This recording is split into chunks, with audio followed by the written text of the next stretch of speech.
Halo, saya Dr. Eko Nugroho. Selamat datang di saluran energi usia emas. Hari ini kita akan berbicara tentang labu.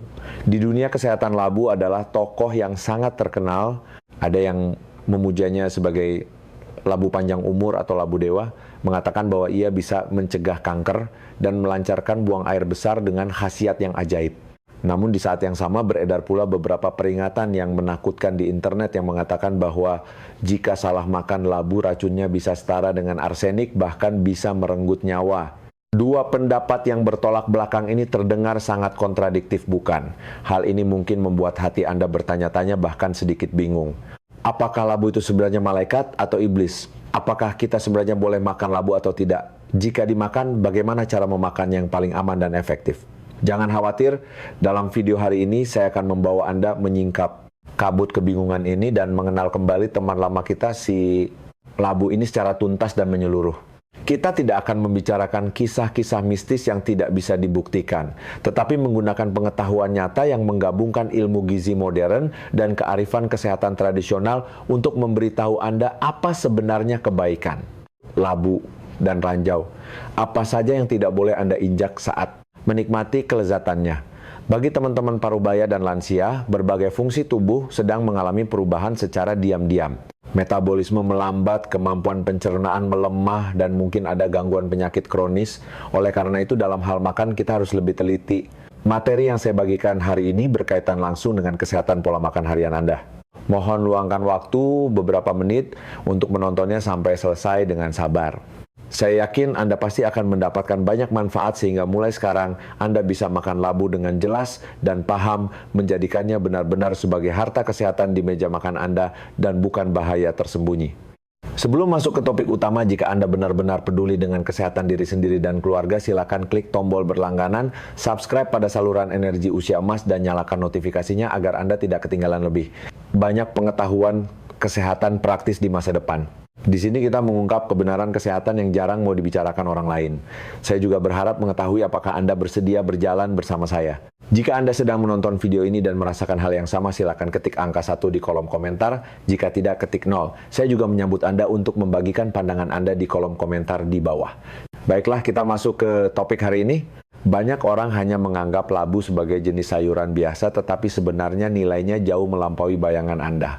Mulai dari daging buahnya, yang kuning keemasan biji labu yang sering tak dipedulikan, hingga batang dan bunga labu yang sering dibuang, semuanya bisa disebut sebagai gudang nutrisi.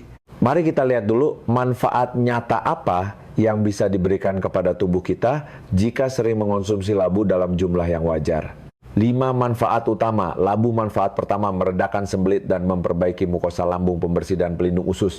Teman-teman lansia, seiring bertambahnya usia, daya gerak peristaltik usus melemah sehingga sedikit banyak akan mengalami masalah buang air besar yang tidak lancar atau bahkan sembelit jangka panjang. Labu justru adalah alat alami untuk memecahkan masalah ini. Di dalamnya terkandung 2 pekerja yang sangat penting. Satu adalah serat makanan yang larut dalam air dan yang lainnya adalah pektin. Serat makanan ini ibarat sikat kecil yang lembut namun kuat. Setelah masuk ke usus kita, ia menyerap air dan mengembang, menambah volume tinja, merangsang dinding usus sehingga memacu gerakan usus yang efektif, membantu sampah di usus kotoran lama keluar lebih cepat dan lancar. Sedangkan pektin lebih hebat lagi. Ia adalah zat pengental alami yang memiliki peran ganda sebagai pelumas dan selaput pelindung. Di satu sisi, ia bisa menyerap bakteri racun serta limbah metabolisme lainnya di dalam usus, membungkusnya dan membuangnya keluar tubuh. Ini berperan sebagai detoksifikasi dari sumbernya. Di sisi lain, pektin bisa membentuk lapisan pelindung yang licin di dinding lambung kita. Bagi mukosa lambung ini ibarat memakai baju pelindung yang bisa mencegah iritasi langsung dari makanan kasar atau pedas, melindungi selaput lendir lambung dan usus dari kerusakan, bahkan memiliki efek terapi pendukung untuk memperbaiki luka tukak lambung yang sudah ada. Jadi jika Anda menderita sakit maag atau fungsi pencernaan kurang baik, mengonsumsi labu yang dikukus hingga lunak adalah pilihan yang sangat lembut dan sangat menyehatkan lambung. Manfaat kedua, meningkatkan daya tahan tubuh dan mencegah flu, bahan bakar imunitas tubuh. Saat pergantian musim, ketika perbedaan suhu pagi dan malam sangat besar adalah saat virus flu paling merajalela. Agar tubuh memiliki kekuatan yang cukup untuk melawan penyerbu asing ini, hal yang paling mendasar adalah mengandalkan kekebalan tubuh kita sendiri. Polisakarida labu yang terkandung dalam labu adalah peningkat kekebalan alami yang sangat baik. Zat ini dapat secara signifikan meningkatkan aktivitas dan kemampuan menelan dari sel-sel imun seperti makrofag di dalam tubuh kita, membiarkan mereka bertempur lebih efisien. Ditambah lagi dengan kandungan vitamin C yang juga kaya, yang merupakan bahan baku penting untuk mendukung fungsi sel darah putih dan membantu tubuh memproduksi antibodi. Gabungan kuat keduanya ibarat membangun tembok kota yang kokoh di dalam tubuh kita yang efektif membantu tubuh manusia menangkal flu dan infeksi lain yang disebabkan oleh virus epidemi. Manfaat ketiga, melindungi mata dan anti penuaan ahli kecantikan mata dan kulit. Ini berkat kandungan beta-karoten yang melimpah di dalamnya. Beta-karoten ini adalah harta karun yang langka. Ia memiliki dua fungsi inti. Pertama, ia adalah antioksidan yang kuat yang bisa membantu tubuh kita menetralisir dan membersihkan radikal bebas yang berlebihan.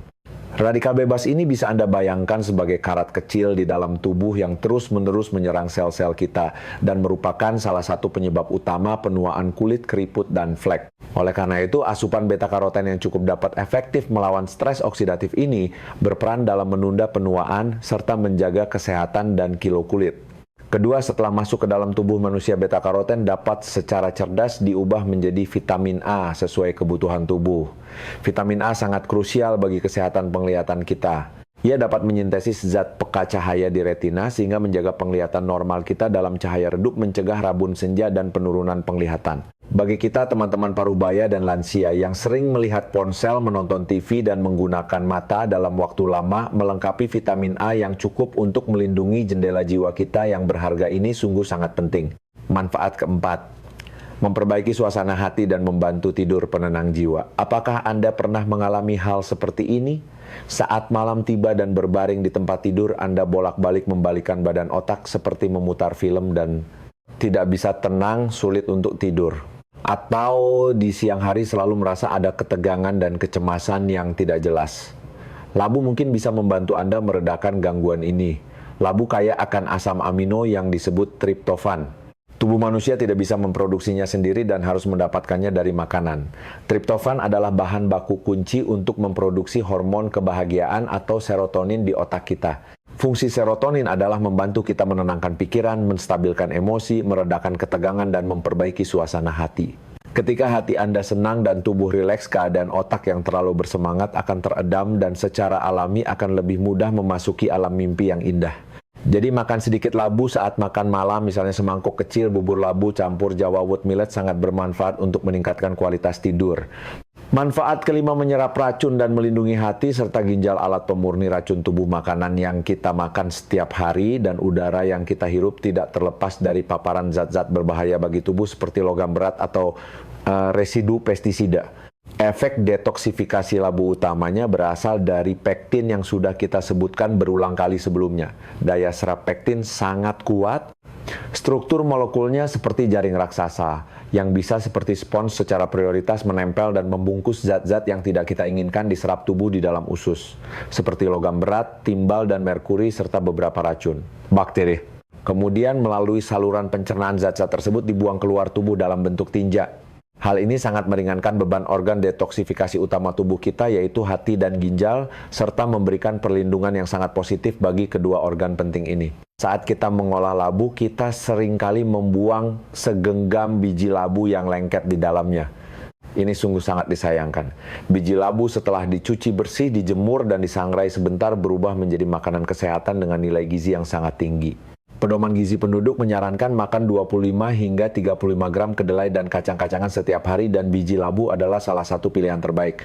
Rutin memakan segenggam kecil setiap hari memberikan manfaat yang melampaui bayangan Anda. Manfaat biji labu. Manfaat pertama, menurunkan kolesterol jahat penjaga kardiovaskular. Biji labu mengandung zat kimia yang disebut fitosterol. Struktur molekul zat ini sangat mirip dengan kolesterol dalam tubuh kita. Ia bisa bersaing dengan kolesterol di dalam usus untuk diserap terlebih dahulu sehingga secara efektif menghambat penyerapan kolesterol jahat, kolesterol LDL dari makanan, dan membantu menurunkan kadar kolesterol jahat dalam darah. Ini sangat bermanfaat untuk mencegah aterosklerosis, penyakit jantung koroner, dan penyakit kardiovaskular lainnya. Manfaat kedua, mencegah masalah prostat. Pengawal prostat pria. Bagi teman-teman pria parubaya dan lansia, kesehatan prostat adalah topik yang tidak bisa dihindari. Penelitian modern telah menemukan dengan sangat jelas bahwa kesehatan prostat sangat berkaitan dengan kandungan elemen seng zinc. Ketika kadar seng dalam tubuh pria tidak mencukupi, maka akan mudah memicu berbagai kelainan pada prostat. Dan biji labu justru merupakan salah satu jagoan penambah seng terbaik di antara makanan nabati. Jadi rutin, makan sedikit biji labu tawar setiap hari memiliki khasiat terapi makanan yang sangat baik untuk melindungi kesehatan prostat, serta mencegah dan memperbaiki masalah terkait manfaat. Ketiga, memperbaiki tidur, pengatur tidur alami. Sama seperti daging labu, biji labu juga kaya akan triptofan yang membantu produksi serotonin dan melatonin. Melatonin adalah hormon inti yang secara langsung mengatur siklus tidur bangun kita.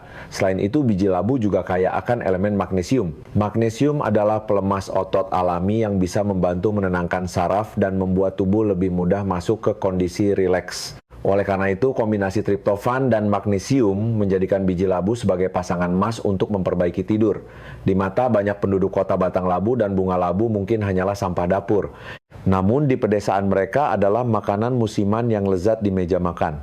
Mereka tidak hanya enak, tetapi khasiat kesehatannya juga tidak boleh diremehkan. Manfaat batang dan bunga labu. Manfaat pertama, membersihkan panas dan meredakan api pendingin di musim panas. Dari sudut pandang terapi makanan tradisional, sifat batang labu dan bunga labu cenderung dingin.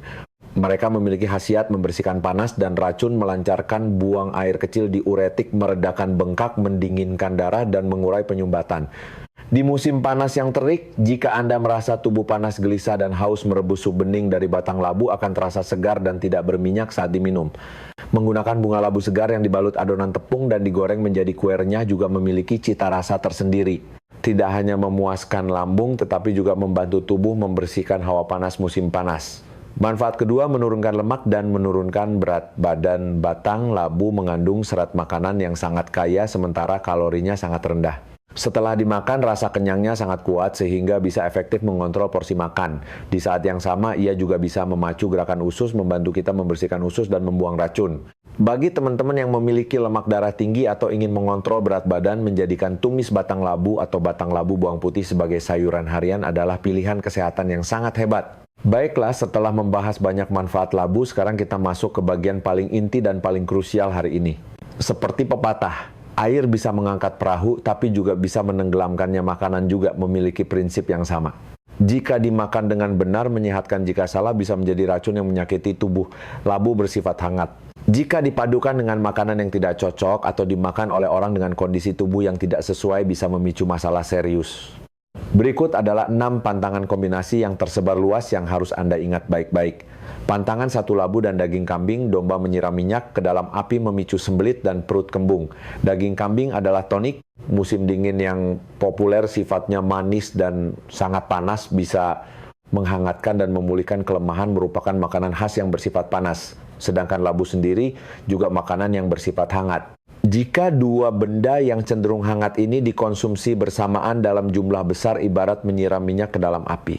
Sangat mudah menumpuk hawa panas berlebihan di dalam tubuh, menyebabkan apa yang disebut dalam pengobatan tradisional sebagai stagnasi qi. Gejalanya berupa perut kembung, gangguan pencernaan, bahkan memperparah sembelit tinja menjadi kering dan sulit keluar.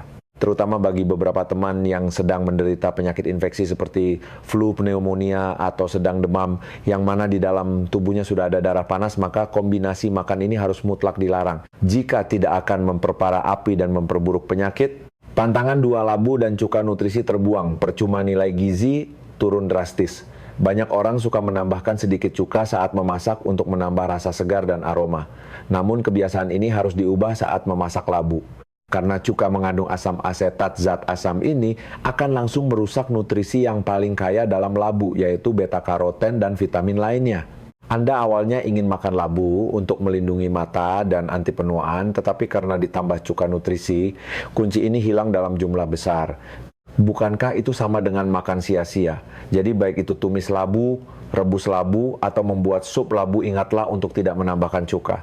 Pantangan 3 labu dan bayam saling melukai, saling merusak. Ini adalah kasus konflik internal vitamin yang sangat khas yang perlu kita perhatikan.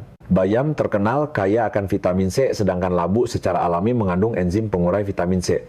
Jika kedua benda ini dimasak atau dimakan bersamaan, enzim pengurai dalam labu akan seperti gunting kecil yang menyerang vitamin C dalam bayam, menguraikan dan merusaknya, membuat nilai gizi bayam turun drastis. Di saat yang sama, dalam proses reaksi kimia ini, nilai gizi labu itu sendiri juga akan berkurang. Jadi agar nutrisi dari kedua sayuran unggulan ini bisa diserap dan dimanfaatkan tubuh secara maksimal, sebaiknya pisahkan konsumsinya atau makan di waktu makan yang berbeda. Pantangan 4 labu dan ubi jalar bom pati lambung yang menderita. Banyak orang merasa labu dan ubi jalar sama-sama biji-bijian kasar yang sehat dan kaya serat. Jadi memakannya bersama pasti kombinasi yang kuat dan lebih baik untuk tubuh. Tapi sebenarnya cara ini tidak disarankan, terutama tidak boleh dimakan bersamaan dalam jumlah besar.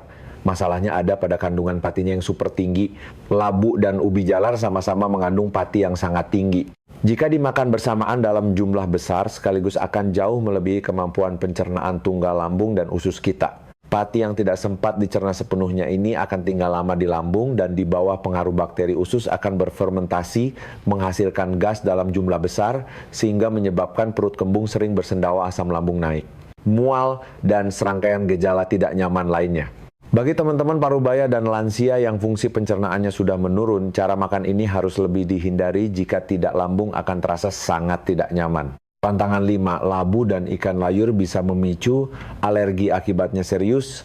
Ikan layur adalah ikan laut dalam yang kaya nutrisi, kaya protein berkualitas dan asam lemak tak jenuh.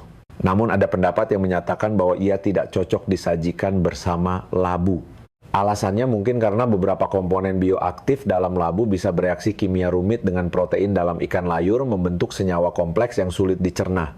Atau bagi orang dengan kondisi tubuh tertentu bisa menjadi alergen yang mudah memicu reaksi alergi. Yang ringan mungkin hanya gatal-gatal kulit atau muncul ruam merah yang parah, bahkan bisa menyebabkan mual, muntah, pusing, dan gejala keracunan lainnya. Ini adalah kombinasi yang perlu kita waspadai. Jika tidak sengaja memakannya bersamaan dan muncul gejala di atas, bisa mencoba minum susu atau sari kacang hijau untuk peredaan awal. Tapi jika gejala tidak membaik atau cukup parah, harus segera ke dokter, tidak boleh ditunda. Pantangan 6 labu dan angko, kurma merah memperberat masalah pencernaan angko, diakui semua orang sebagai bahan bagus untuk menambah energi Ki dan darah serta kaya vitamin C. Tapi ia juga punya kekurangan, yaitu kulit kurma mengandung cukup banyak serat kasar yang tidak mudah dicerna. Jika makan terlalu banyak mudah menyebabkan perut kembung dan gangguan pencernaan. Sementara labu bersifat hangat, jika dimakan terlalu banyak juga mudah menyebabkan aliran energi tidak lancar atau yang sering kita sebut stagnasi Ki. Ketika kedua makanan ini bertemu dalam jumlah besar, di satu sisi enzim pengurai vitamin C dalam labu mungkin merusak vitamin C yang berharga dalam angco. Di sisi lain, keduanya akan memperberat beban sistem pencernaan, lebih mudah menyebabkan perut kembung, penumpukan makanan, dan gejala lainnya. Di kalangan teman-teman penderita diabetes selalu beredar sebuah pendapat yang sangat menarik. Makan labu bisa menurunkan gula darah. Apakah pendapat ini benar? Hari ini kita harus menjelaskannya secara tuntas dengan sikap ilmiah. Sumber awal pendapat ini adalah karena para ilmuwan berhasil memisahkan komponen aktif bernama polisakarida labu dari labu. Dalam beberapa percobaan hewan peneliti memang menemukan bahwa menyuntikkan ekstrak polisakarida labu konsentrasi tinggi yang telah dimurnikan kepada tikus diabetes dapat merangsang aktivitas pulau pankreasnya, meningkatkan sekresi insulin, sehingga menurunkan kadar gula darah sampai batas tertentu. Tetapi mohon semua teman perhatikan beberapa prasyarat kunci di sini, percobaan hewan suntikan dan ekstrak kemurnian tinggi. Ini benar-benar sepenuhnya dan secara total berbeda dengan kita yang pergi ke pasar membeli labu lalu memakannya langsung di kehidupan sehari-hari. Pertama, mekanisme penurunan gula darah oleh polisakarida labu ini hingga kini belum mendapatkan konfirmasi resmi dalam uji klinis manusia yang ketat. Kompleksitas tubuh manusia jauh melampaui hewan percobaan. Kedua, dan ini poin terpenting, sepotong labu utuh yang kita makan selain mengandung polisakarida labu yang jumlahnya sangat sedikit, lebih banyak mengandung pati dan gula larut dalam jumlah besar yang bisa cepat diserap tubuh dan diubah menjadi glukosa. Bagi penderita diabetes asupan zat penghasil gula ini, dalam sekali makan efeknya menaikkan gula darah jauh melampaui efek penurunan gula darah yang belum terbukti dari sedikit polisakarida labu tersebut. Sebuah rumah sakit terkemuka pernah melakukan uji observasi klinis untuk hal ini.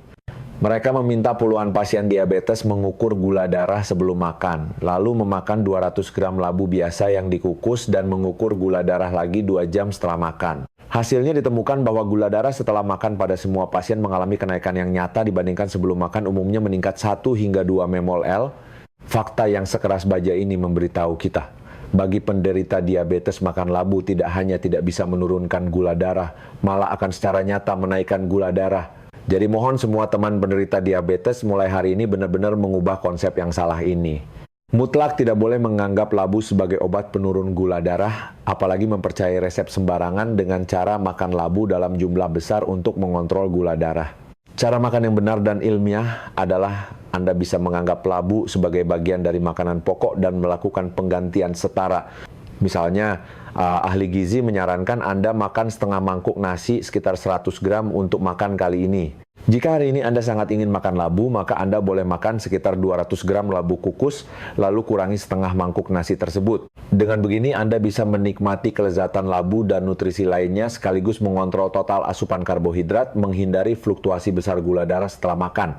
Meskipun labu banyak manfaatnya, namun tidak cocok untuk semua orang. Jika Anda termasuk dalam 3 kelompok berikut, demi kesehatan Anda sebaiknya kurangi atau jangan makan labu. Kelompok pertama, pasien dengan panas lambung berlebih.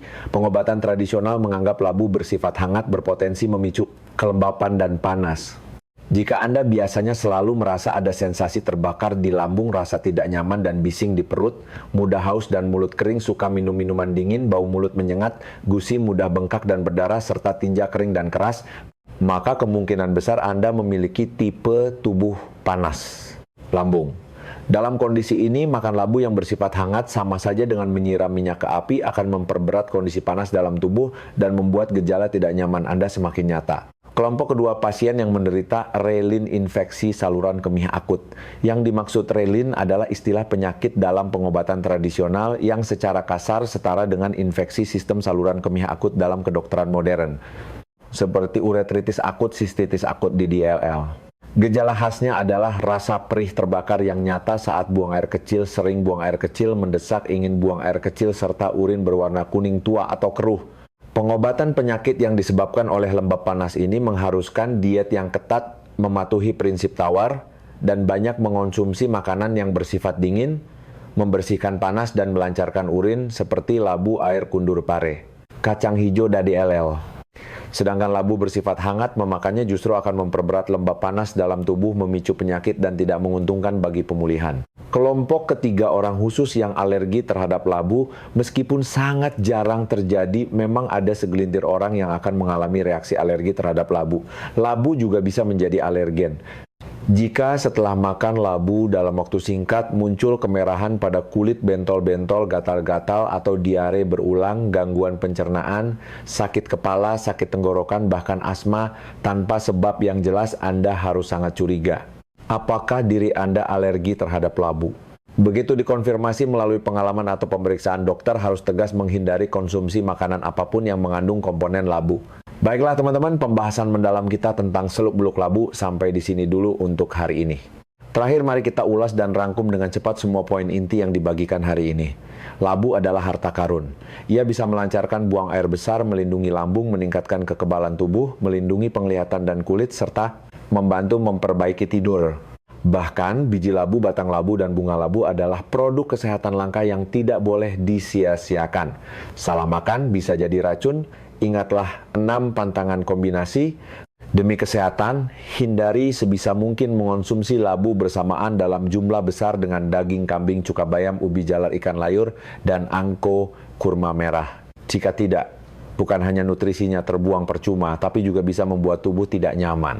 Menurunkan gula darah adalah mitos penderita diabetes harus waspada. Labu akan secara jelas menaikkan gula darah, bukan menurunkannya. Teman diabetes boleh memakannya, tapi syaratnya harus memperlakukannya sebagai makanan pokok, kontrol porsinya dengan ketat, dan gunakan untuk menggantikan nasi atau mie dengan porsi setara.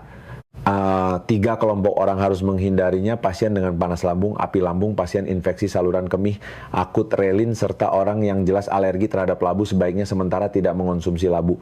Satu hal lagi yang ingin saya ingatkan secara khusus kepada teman-teman lansia terapi, makanan adalah kearifan berharga yang diwariskan ribuan tahun oleh bangsa kita. Tetapi ia selamanya tidak bisa menggantikan pengobatan medis modern yang resmi. Makanan apapun hanyalah makanan, perannya adalah membantu pemulihan dan pencegahan kesehatan, tapi mutlak tidak bisa digunakan untuk mengobati penyakit yang sudah terjadi. Ketika tubuh kita menunjukkan gejala tidak nyaman apapun, hal yang paling harus dan wajib dilakukan adalah segera pergi ke dokter, percayalah pada sains, dan ikuti diagnosis serta arahan dari tenaga profesional. Mari kita semua berusaha menjadi pelaku hidup sehat yang bijak, tidak membabi buta, tidak mudah percaya, sembarangan membentengi otak kita dengan pengetahuan ilmiah, makan dengan gizi seimbang dan kombinasi beragam, menjaga olahraga yang cukup, serta memiliki hati yang optimis dan bahagia. Inilah jalan raya yang paling kokoh dan paling bisa diandalkan menuju kesehatan dan umur panjang. Jika Anda merasa konten hari ini bermanfaat bagi Anda atau kerabat dan teman di sekitar Anda, silakan berikan tanda suka, like, dan bagikan kepada mereka. Saya juga menyambut Anda semua untuk berlangganan saluran kami Energi Usia Emas dan nyalakan lonceng kecilnya agar Anda tidak ketinggalan setiap sesi berbagi kesehatan kami. Di sini bersama saya, Dr. Eko Nugroho, mari kita menua dengan perlahan dalam keadaan sehat walafiat.